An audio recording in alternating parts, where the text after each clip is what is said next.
Thanks again for tuning back into the channel, and in this case, this week's impromptu video. Now the reason I'm doing this is because Viltrox are running a promotion for this lens. The lens is just released today, and this is not the planned video I had for it.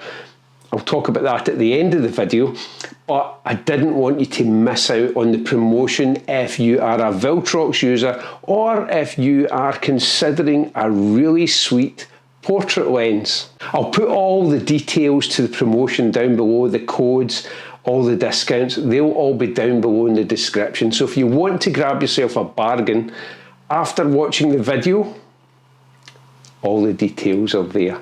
Now this is the lens in question. This is the Viltrox 135mm F1.8 Lab series, and it weighs us 1.3 pounds. So it's not too heavy, but it's not too light either, and perfect for studio portraits. I carried the lens around with me and just took snapshots over the last week or so, and that was simply to see how the lens performed in everyday situations. And this is what this video is going to be. You're just going to see snapshots, and we're going to look at the quality of the glass. But as you can expect, it's Viltrox, so you know what type of quality to expect. Now Viltrox do not know, although they sent me the lens through, they do not know what my thoughts are on the lens. So without further ado, let's have a look at some of the images and the quality of the glass. This is a very last minute addition to this video, and it's just to let you see how good it is for portraits. This is my colleagues Kim, Neil and Lee, and they very kindly jumped into the studio for a very quick shoot with a very basic lighting setup, but it's just to let you see how sharp the lens actually is for portraits. You can see that there, even the detail down on the clothes as well. And here I'll just go into this eye, and you can see that in there. Again, jump into the eye as well, just so you can see how sharp it really is. And even for like this, the hair, as you can tell, I'm never in front of the camera, always behind it. That's why my eyes are closed. But you can see the detail that that's gathering in there. Again, another one with Kim. Look how sharp the eyes are. So it's a fantastic lens for portraiture. Even getting here until he's here, you can see that there. And then this final image, just of the two of them. Get back in here. Look how sharp this lens actually is. So these are just snapshots with the lens, and I thought I would just bring them up. It is a portrait lens, but I thought I would take it out just for a walkabout in the park, just to see what type of images it captured at various apertures. So this one here is a 100th of a second, ISO 100, 160th of a second, f2.8. So let's just have a look and see how sharp these are.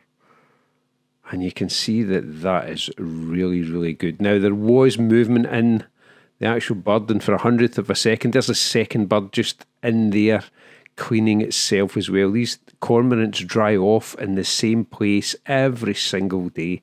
So you can see how clear and sharp the lens is.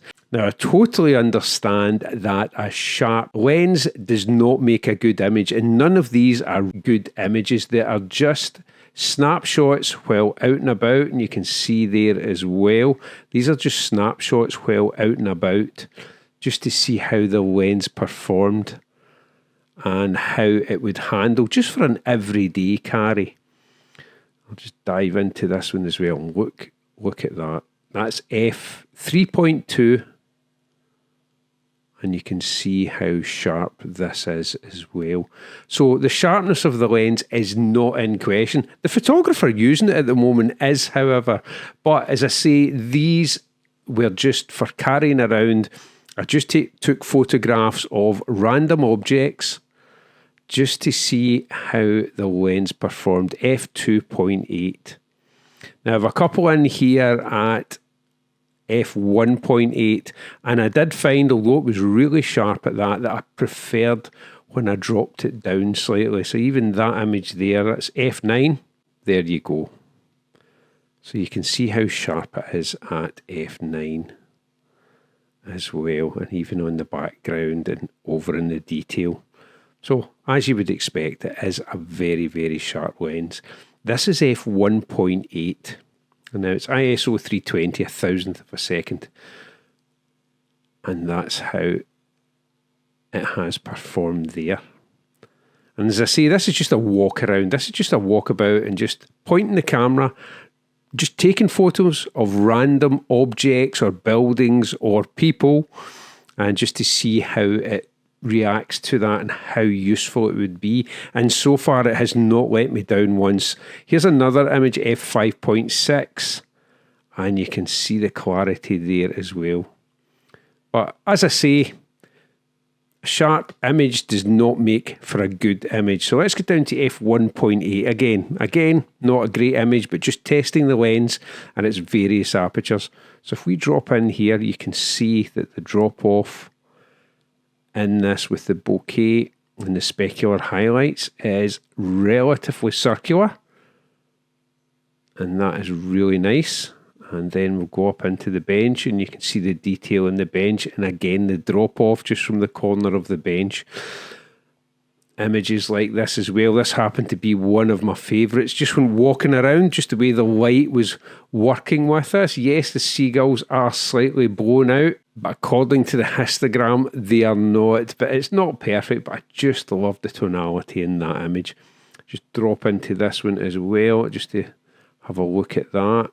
You can see that's ISO 3200.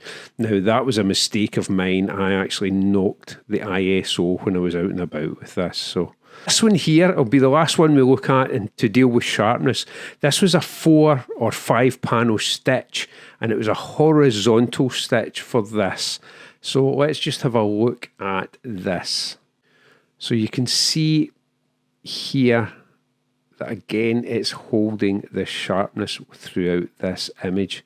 Everything you would expect. This was shot at f10, so everything you would expect to be sharp. And you can actually see the slight haze in the image as well. There's my car parked over there. Everything along there, and the caravan park, which as the crow flies, I'll put it up on screen how far away that is from that point, and out towards the heads of air. And I actually think there's a couple of seagulls around here. Yep, there's a seagull there and one in the water. Let's just have a look at the Carrick Hills, and we'll just have a look here at the telegraph masts on the Carrick Hills. Distance-wise from where the photograph was taken, I'll put on screen now. Hopefully you liked what you saw, and I apologise for the quality of the photography, the composition and everything, but hopefully you really liked the quality of the lens itself. As I mentioned at the beginning of the video, all the promotional codes, including my promotional code, which I do get a small incentive from, if you use that, there's also other different codes down below. Now this promotion is running from the 4th till the 10th of November. So if you like what you saw in regards of quality, and you already know the quality of Viltrox lenses, so you're going to be able to grab a bargain at an even more reduced price. In the very near future, I'll have the portrait studio shoot and the composite and edit from that using this lens. Thanks again for watching, take care, and I'll see you in the next video.